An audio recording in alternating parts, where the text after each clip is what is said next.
What is happening, everybody? I'm Trevor Noah. Welcome to The Daily Show. And not just any Daily Show. We're coming to you from the Tabernacle Theater in Atlanta, Georgia, everybody. We made it! We're here in Atlanta. That's right, baby. A-Town, Hotlanta. I love it. Black Hollywood, the place with the realest housewives. The lost city in the ocean. No, that's Atlantis, but still, same feeling. We're here. Oh, and I can feel it. You feel amazing. This feels good. This feels really good. Oh, I'm excited for this. This is great. We're gonna be here all week. All week we're gonna be here, right? And if you're asking why, that's because, you know, that's how long our layover is. No, I'm joking, I'm joking. It's because Georgia is the epicenter of America's elections right now, yeah? Decided everything. Decided the presidential race. Now it could decide the midterms, and I know there are a few other states, I know there are, but none of them have the best food, right? So, I'm loving the food out here. Everything is extra, I love it. Yeah, you got that southern fried chicken, you know? You got that fried okra, you got fried tomatoes. Everything is fried, even some of your politicians' brains are fried. I like that, you went too far, but I like that. The point is, we're in Atlanta, and I'm loving it. Can I tell you, I am loving every single moment out here. Everything, you know, the vibe is different. You got good people, you got great music. You know, everyone here is so polite as well.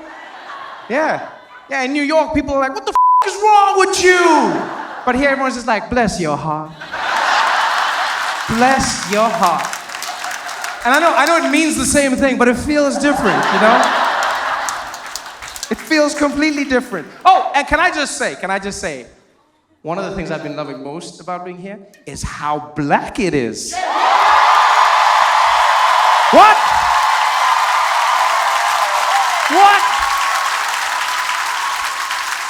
I landed in Atlanta. I thought I flew back to South Africa by mistake. There's black people everywhere. It's like opposite Boston. I've never been anywhere like this in South. This is wild. From the moment we land, like the moment I landed at the airport, it's just black people everywhere. Everyone was black. You get in the car, your Uber driver's black. Everyone in the hotel was black. I get into the room, I turn on the TV. The news anchor is black. Throws to a black weatherman, then crosses over to like a black sports reporter. I walk into the bathroom, I look in the mirror, that person's black. I was like, what?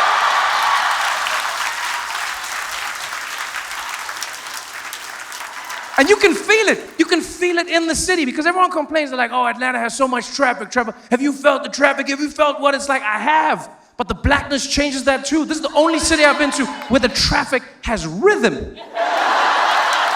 You can feel the traffic. Even when you're moving forward and back, it's just like, it's got like a little, like, it's like a stop and then it's go. And then it's like, stop and then it's go. And you're like, what what's happening right here? And you're like, oh, I'm gonna change lanes. You're like, oh no, I'm gonna go back to that lane. And you're like, what's happening right now? What kind of traffic is this? You're gonna merge here? It's like, no, you're not gonna let me merge? Well, bless your heart, sir, bless your heart. But as I said, the reason we're here, the real reason we're here, is because we wanted to feel what it's like to be on the ground in a state that everyone is looking to as election day approaches. Everyone, right? And you can feel it.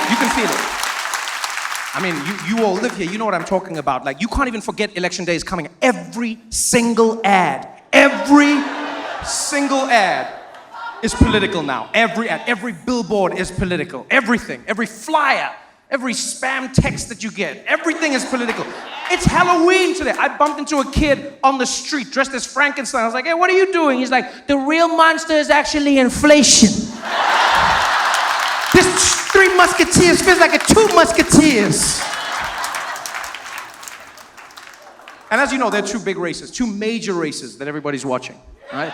Two major races. First up, the governor's race, of course. Yes. With the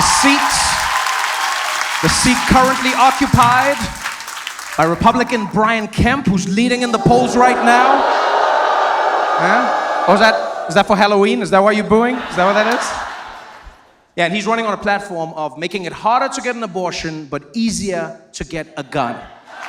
And despite his policies, Brian Kemp is seen as a moderate. That's what I find really interesting. Yeah? All because he refused to help Donald Trump overturn the election, which is good, don't get me wrong, but that's how extreme politics has gotten in America, right? He's like, I don't think we should hang Mike Pence. And people are like, wow, this guy's got some moderate views. Yeah, he's a real moderate politician. But of course, the person trying to stop Kemp from getting a second term is the one and only Stacey Abrams. Right?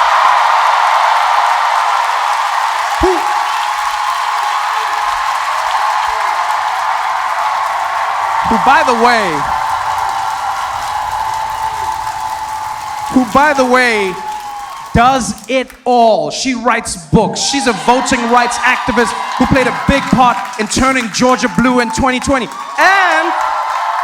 And it turns out, she even has a budding acting career. Today, we greet the President of United Earth. Madam President, welcome. I'm just so pleased that you've come. Okay, I see you, Miss Abrams. I see you set phases to Cameo. Hey! It's great. It's great to see that Stacey Abrams has gone boldly where no one has gone before. Paramount Plus. I like that. Now, we're going to be chatting to Ms. Abrams right later on in the show, so we'll get back to that. But right now, let's focus on the Senate showdown that has ramifications even beyond Georgia. Right? And it's between Democratic Senator Raphael Warnock and Republican candidates, Herschel Walker. Yes. Now, Warnock's campaign is focused on abortion rights and expanding infrastructure, right? But as election day gets closer, I feel like his campaign ads are now more focused on making sure that the race doesn't go any longer than it has to. Guess who's coming to Thanksgiving? Mom, we brought a friend. Raphael Warnock! That's right. I could be interrupting your Thanksgiving because if nobody gets 50% of the vote, there'll be a runoff. And nobody wants that to happen. I'm Raphael Warnock, and we don't have to mix politics and Thanksgiving. That's why I approve this message. Now, can you pass the sweet potatoes, please? Can I just say, that is the most convincing way to get people to vote. If you don't vote, politicians are going to come to your house and hang out. Can you imagine politicians just showing up on Thanksgiving like, hi, I'm Herschel Walker. And it's like, oh, hi, Dad. Wrong house. And by the way, I really need to understand that. What is going on in Georgia that Reverend Raphael Warnock is neck and neck with Herschel Walker? What is happening? Like, I know Walker is all neck, but what is happening? But every second thing the man says turns out to be a lie, right? He walks around with a fake police badge. Yeah, he pretended he was an FBI agent, right? He claimed he was anti-abortion, even though he apparently paid for one. He claimed he had only one kid, even though he has like 1,000. Oh, and he told people he graduated in the top 1% of his class at the University of Georgia, and then it turned out he never graduated at all. Like at this point, I want to meet the Herschel Walker that Herschel Walker thinks he is. Right? Because at this point, everything is like he treats real life the way we treat dating apps. You know, just like in your profile, like, I'm one of the tallest people you'll ever meet. I founded my own industry, and my mom lives with me, not the other way around. Yeah. But the bigger thing about Herschel Walker for me isn't all the lying and the hypocrisy. He's also just weird. He's a strange guy. You know? Like, and if you don't believe me, watch him give one of my favorite answers ever in politics. Right? This is what he said when he was asked about the biggest problem facing America today. What do you see as some of the biggest problems going on in our country today? I think some of the biggest problems going on in our country today, we have so many celebrities telling people that they can't do it. Telling a lot of people, oh, you know, you can't do it. Like, you got to feel bad for yourself, feel sorry for yourself, which is sad to me because when they made it, you know, they've done it, but they're telling you can't do it. And it's like, God, you did it. Why they can't do it? Okay. First of all, that was the sleepiest interview I've ever seen. It's like if Ambien had a podcast. What was that? The only reason those two should be in the same room is if Ben Carson is doing brain surgery on Herschel Walker. There's no other reason they should be talking to each other. No, because I'm sorry. He says the biggest problem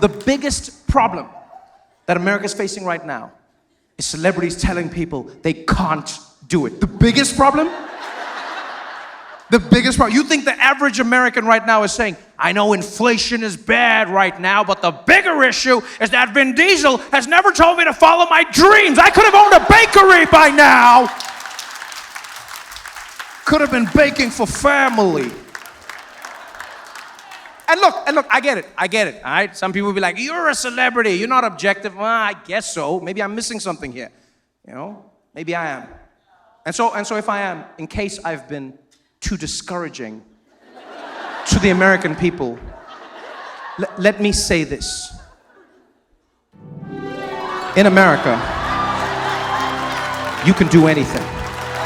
Just like Herschel Walker. If you want to be an FBI agent, you claim you're an FBI agent. If you want to graduate valedictorian, just tell people that it happened, because it did. If you want to be the father of one despite having fathered four, then by God, be the father of one despite having fathered 4 children. That is the American way. The point is, there are many major races that are going on this year, and they're really close. You know this. America knows this, right? A week from now, Herschel Walker might actually be claiming victory. I mean, he'll be doing that no matter what, but he could actually win for real. And that's why with 1 week until the election, the Democrats have pulled out the big guns. Yeah, Netflix's very own Barack Obama. This race is so important, it even got Obama off the beach. He was down here in Georgia over the weekend, and he brought that Obama swag with him. Some of you may not remember, but Herschel Walker was a heck of a football player. But here's the question. Does that make him equipped to weigh in on the critical decisions about our economy and our foreign policy and our future? Let's do a thought experiment. Let's say you're at the airport and you see Mr. Walker and you say, hey, there's Herschel Walker, Heisman winner. Let's have him fly the plane. You'd want to know, does he know how to fly an airplane? Wow. Wow, really? Really, President Obama, really? You're gonna say that about a man who graduated in the top 1% of pilot school? How dare you? A lot of people don't know this about me, Herschel, but I was in Top Gun. That movie was about me. My name in the 80s was Pete Maverick. I love how Obama roasts you with like that signature swag. He makes it sound so polite, but he's roasting the shit out of you. The last time I checked, you didn't have any brains. But it was fun. It was fun to see Obama at it again, wasn't it? Huh? People always love seeing him come out. You know, gets the crowd fired up, gets everybody excited. You know, that's what you get from him in a race. You know, that's why they don't send Joe Biden. You know, you don't get the same thing from him. It's true. Joe Biden wants to do it. He's always like, I'll go give a speech. And everyone's like, no, please, sir, please. You're needed in Washington. There's a 1,000-piece puzzle we need your help on. You go on, sir. And he's like, I used to know a guy named Puzzle. Yes, you did, sir. Yes, you did. Go on. You just solved that, sir. So at the end of the day, it's all going to come down to the votes. All right? Who votes? Who doesn't? Which is going to be a little bit harder. I don't need to tell you this, but you know this, because last year, Georgia state Republicans passed a very controversial bill, right? It was a law, SB 202, which created all kinds of new obstacles to voting. Fewer drop boxes, shorter absentee voting windows, and it's even illegal to hand water to people waiting in line. Yeah. I mean, luckily you can still hand out Dasani, because legally that's considered sewage, but at that point, I mean, people would rather die of thirst. Now, Georgia Republicans claim that this bill was about voter fraud. But we all know the real motivation, right? And they say it's about fraud, right? It was about trying to suppress the voter turnout. We get it. I mean, because at some point, they even tried to limit early voting on a Sunday. All right, why Sunday? We know why. because of souls to the polls. All right? You have an organization that makes sure that they get people going straight from church on a Sunday to go and vote. And I gotta say, that's particularly messed up. How are you gonna take that away? Sunday voting was the one day when black church was only 5 hours instead of 10.